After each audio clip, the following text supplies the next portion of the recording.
nó là nạt trốn đủ thế à? Cho sẽ trốn đủ này.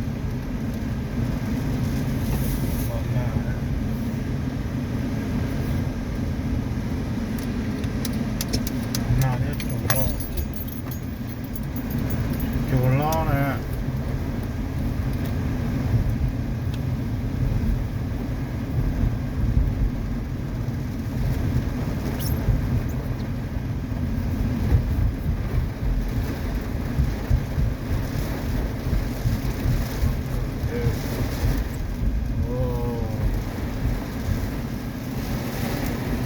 Dạ, nó là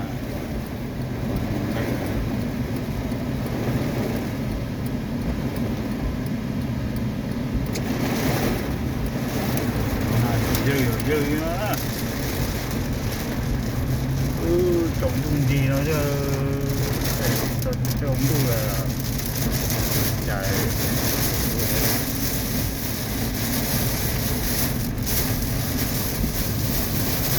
đủ nó những cái xe nào thì ôm vào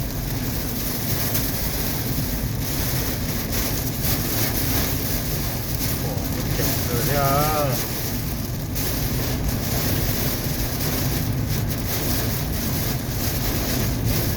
Mình chặt thế là dùng nó là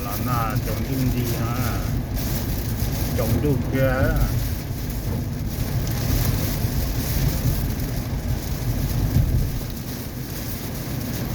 dung gì nó khỏi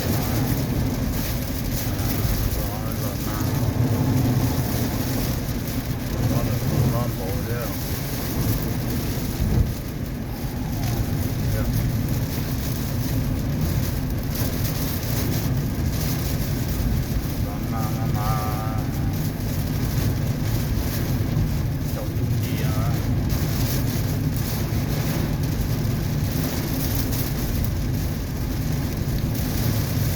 cha mong nữa cha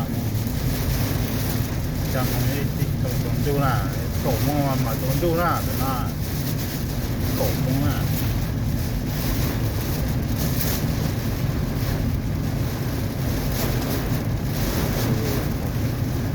cho lại cổ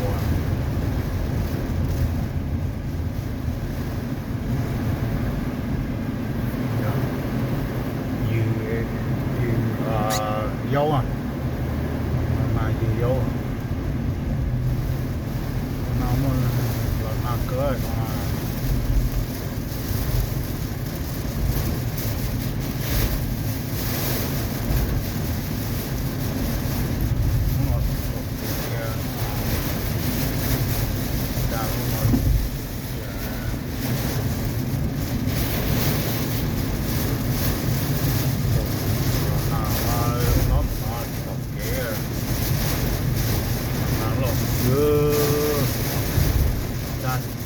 kia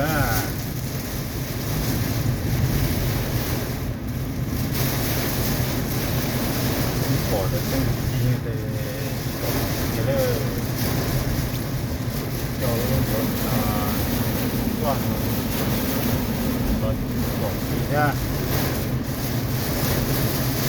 nó sẽ cắt cắn nha nó lẩu nó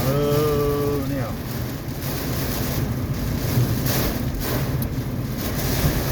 trên đánh đổ ra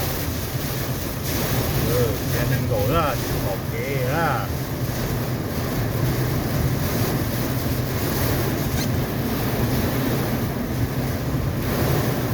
trên đánh đổ ra một cái kia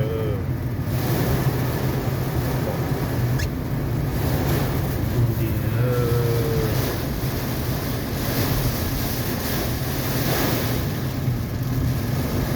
cái chặt thế nhiều thế nhưng chụp một con từ đi thổ á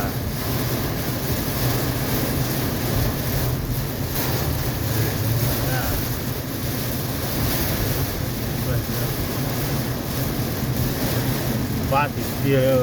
để chả nó là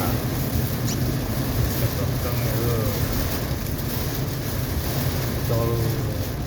vào cua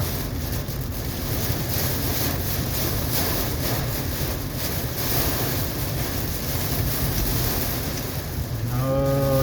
lụa tên cái thủ của tao nó thêm cho đi dơ dơ nữa cái bỏ cho nó là bỏ tháng rồi là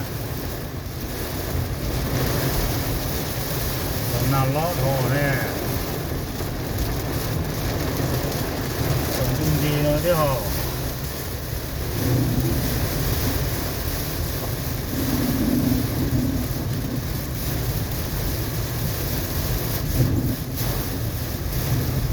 chạy một ở là người ha luôn nó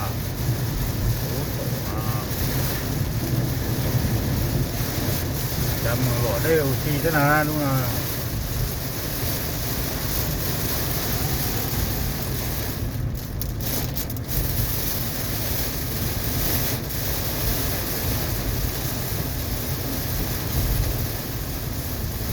lúc nó chạy nó vừa đến đâu lúc nó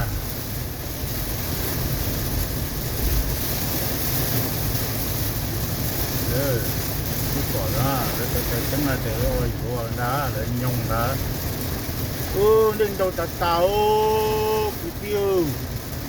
cái phụ kia nó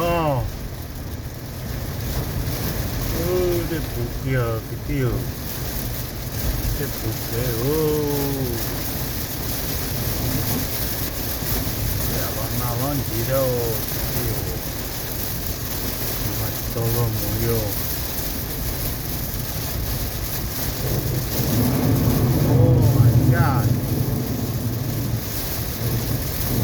tất cả nó mới làm đồ thổi à đi một tàu đi đồ thay đây đây ra được phong cách của cậu à cái mà đã thấy được cây đấy đồ nó ra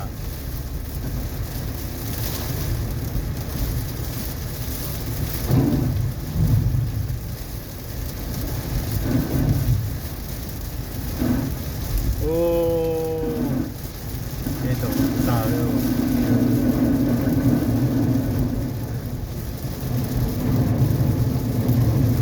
đây được ra đây là nó là đây nhung dừa thế à thế ok nó thế à chừng à cái đồ tàu đây nó to đây nó đây phụ nó ra rồi mà nó đây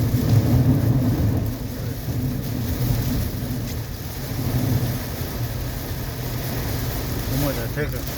cái lọt to đấy